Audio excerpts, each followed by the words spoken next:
தேனி மாவட்ட நியோமேக்ஸ் முதலீட்டாளர்கள் பாதுகாப்பு நல சங்கத்தின் ஒருங்கிணைப்பில் கடந்த ஜூன் 2 அன்று மதுரையில் பாண்டிக்கோயில் அருகில் உள்ள ஸ்ரீ சங்கர கோமதி மகாலில் கலந்தாய்வு கூட்டம் ஒன்றை நடத்தியிருக்கிறார்கள்.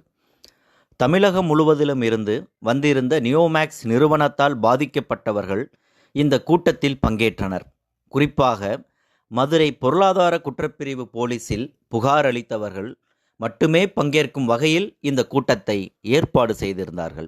இதற்காக அரங்கத்தின் நுழைவாயிலில் சிறப்பு கவுண்டர்களை ஏற்படுத்தி பங்கேற்பாளர்களின் விவரங்களை பதிவு செய்த பின்னரே உள்ளே அனுமதிக்கப்பட்டனர்.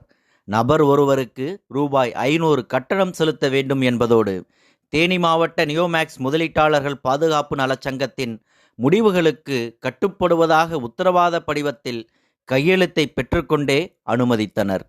வாய்ஸ் ஆஃப் லா என்ற பெயரில் யூடியூப் சேனல் நடத்தி வரும் வழக்கறிஞர் அழகர்சாமியின் ஆலோசனையின்படி இந்த கூட்டம் நடைபெறுவதாக அறிவித்தார்கள்.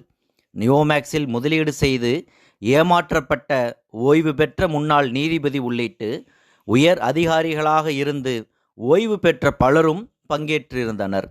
அரங்கில் பேசிய சங்க நிர்வாகிகள் இந்த விவகாரம் தொடர்பாக நியோமேக்ஸ் நிறுவனத்தின் முன்னணி இயக்குனர் பாலசுப்பிரமணியனுடன் 6 முறைக்கும் மேல் பேச்சுவார்த்தைகளை நடத்தியிருப்பதாகவும் அதன்படி தமிழகம் முழுவதும் உள்ள நியோமேக்ஸுக்கு சொந்தமான 14,000 இடங்களின் பட்டியலை கையில் தந்திருப்பதாகவும் தெரிவித்தார்கள்.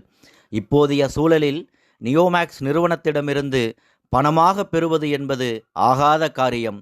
முடிந்தவரை நிலமாக பெற்றுக்கொள்வதே புத்திசாலித்தனம் என்பதாக கருத்துக்களை முன்வைத்தனர்.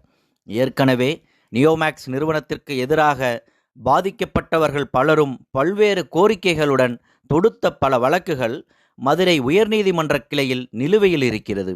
அந்த வழக்குகளை விசாரித்து வரும் நீதிமன்றம் இதுவரை புகார் கொடுக்காத பாதிக்கப்பட்டவர்கள் புகார் கொடுக்க 6 வார காலம் அவகாசம் விதித்திருக்கிறது. அந்த கெடு முடிவடைய இன்னும் 21 நாட்களே, அதாவது ஜூன் இறுதிக்குள் இருக்கும் நிலையில் கெடு நாட்களுக்குள் வந்து சேரும் புகார்களை அடிப்படையாக கொண்டு 5A காம்பவுண்ட் விதியின்படி புகார்தாரர்கள் அனைவருக்கும் நிலத்தை பதிவு செய்து கொள்வது என்ற ஏற்பாட்டில் இருந்தே இந்த கூட்டத்தை நடத்தியிருக்கிறார்கள். அந்த கூட்டத்தில் வழக்கறிஞர் அழகர்சாமி பேசும்போது, இதுவரை புகார் கொடுக்காதவர்களை பற்றி நாம் கவலைப்பட தேவையில்லை. அது அவர்களது பிரச்சனை. நாம் சங்கமாக சேர்ந்து சில கோரிக்கைகளை முன்வைக்கிறோம். நிர்வாகத்துடன் பேச்சுவார்த்தை நடத்தியிருக்கிறோம்.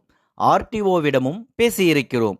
அவரும் நீங்கள் ஒரு முன்மொழிவை முன்வையுங்கள், சட்டப்படி அதனை செய்து முடிக்க ஆவண செய்கிறோம் என்பதாக வாக்குறுதி கொடுத்திருக்கிறார்.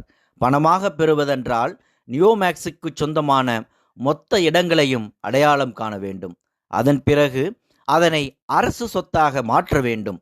அப்புறம் ஆர்டிஓ தலைமையில் ஏலம் விட்டு காசாக்க வேண்டும். இது ஆகாத காரியம். எவனும் மார்க்கெட் மதிப்புக்கு இடத்தை வாங்க முன்வரமாட்டான். நாமே 10 லட்சம் ரூபாய் மதிப்புள்ள ஒரு இடத்தை கிரயம் செய்தாலும் பத்திரம் 1 லட்சத்துக்குத்தான் போடுவோம். மிச்சம் 9 லட்சமும் ரொக்கமாகவே கொடுப்போம். ஆர்டிஓ பொறுப்பில் ஏலம் விட்டால் இதுபோல செய்ய முடியாது. சந்தை மதிப்புக்கு எவனும் ஸ்டாம்ப் டியூட்டி கட்டி இடத்தை வாங்க முன்வரமாட்டான். ஆகவே நியோமேக்ஸ் நிறுவனம், ஆர்டிஓ மற்றும் நமது சங்கம் மூவரும் இணைந்து ஒரு சுமூகமான முறையில் இடத்தை எழுதி வாங்கிக் கொண்டு போவதுதான் புத்திசாலித்தனம் என்பதாக பேசினார். ஒருவேளை நியோமேக்ஸ் நிர்வாகம் நமது கோரிக்கைக்கு உடன்படவில்லை என்றால் ஒவ்வொரு மாவட்டத்திலும் நியோமேக்ஸ் நிர்வாகிகளின் வீடுகளை, அவர்களின் சொத்துக்களை முற்றுகையிடும் போராட்டத்தை தொடருவோம். அப்போது வழிக்கு வருவார்கள் என்பதாகவும் கருத்துக்களை முன்வைத்தார்கள். இந்நிகழ்வுக்கு முன்னர் இதுபோல சங்கத்தின் பெயரில் கையெழுத்து பெறுவது தொடர்பாக கருத்து வேறுபாடு எழவே திருச்சியைச் சேர்ந்த வெங்கடேசன் என்பவர் தலைமையிலான ஒரு பிரிவினர் இக்கூட்டத்தை புறக்கணித்திருக்கின்றனர். அதே நாள் மாலையில் திருச்சியில் அவர்கள் தனியே ஒரு ஒருங்கிணைப்பு கூட்டத்தையும் கூட்டியிருக்கின்றனர். திருச்சியைச் சேர்ந்த வெங்கடேசன், விருதுநகர் மாறன் ஆகியோரிடம் அங்குசம் சார்பில் பேசினோம். இடமாக வாங்குவதில் எங்களுக்கு உடன்பாடில்லை. ஒன்றுக்கும் ஆகாத இடத்தை எங்கள் தலையில் கட்ட பார்க்கிறார்கள். அதற்கு இந்த சங்கம் உடன் போகிறது.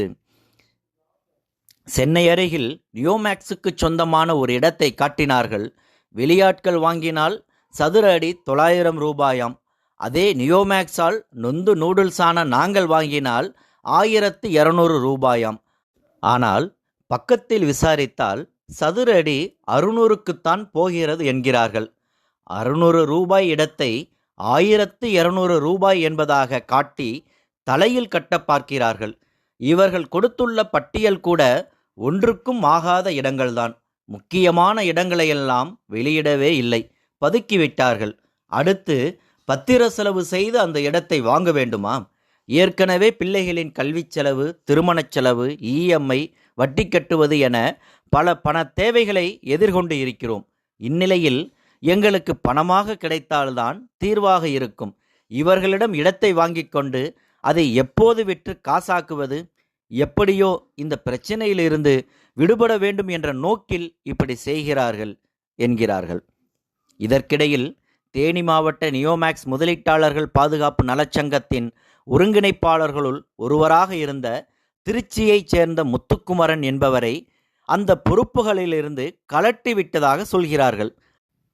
அவர் நியோமேக்ஸ் நிறுவனத்தின் பினாமி நிறுவனமான ஜிக்மா ப்ராஜெக்டில் முக்கிய பொறுப்பில் வகித்து கொண்டே நியோமேக்ஸுக்கு எதிரான சங்கத்திலும் பங்கெடுத்திருக்கிறார். இங்கு இருந்து கொண்டே நியோமேக்ஸ் நிறுவனத்தின் திட்டங்களை திணிக்க முயற்சி செய்கிறார். அதற்காகவே அவரை நீக்கியிருக்கிறார்கள் என்கிறார்கள். இது ஒருபுறம் இருக்க, விருதுநகரில் உள்ள விஸ்டம் சிட்டி அருகே பல்லாயிரக்கணக்கில் இடத்தை வளைத்து போட்டிருக்கும் RH குரு என்பவரின் வீட்டை முற்றுகையிடப் போவதாக தேனி மாவட்ட நியோமேக்ஸ் முதலீட்டாளர்கள் பாதுகாப்பு நலச் சங்கத்தின் சார்பில் அறிவித்திருக்கிறார்கள். நிர்வாகத்துடன் பேசி இடமாக வாங்குவதா பணமாக வாங்குவதா என்ற பஞ்சாயத்து ஒருபுறம் இருக்க, நியோமேக்ஸால் பாதிக்கப்பட்டவர்கள் புகார் கொடுக்க காலக்கெடுவை நீதிமன்றமே நிர்ணயித்துள்ள நிலையில் இன்னும் நியோமேக்ஸ் நிறுவனத்தின் பேச்சை நம்பி புகார் கொடுக்க முன் வராதவர்களின் கதி என்ன என்பதுதான் இந்த விவகாரத்தின் உச்சகட்ட குழப்பமாகவே நீடிக்கிறது.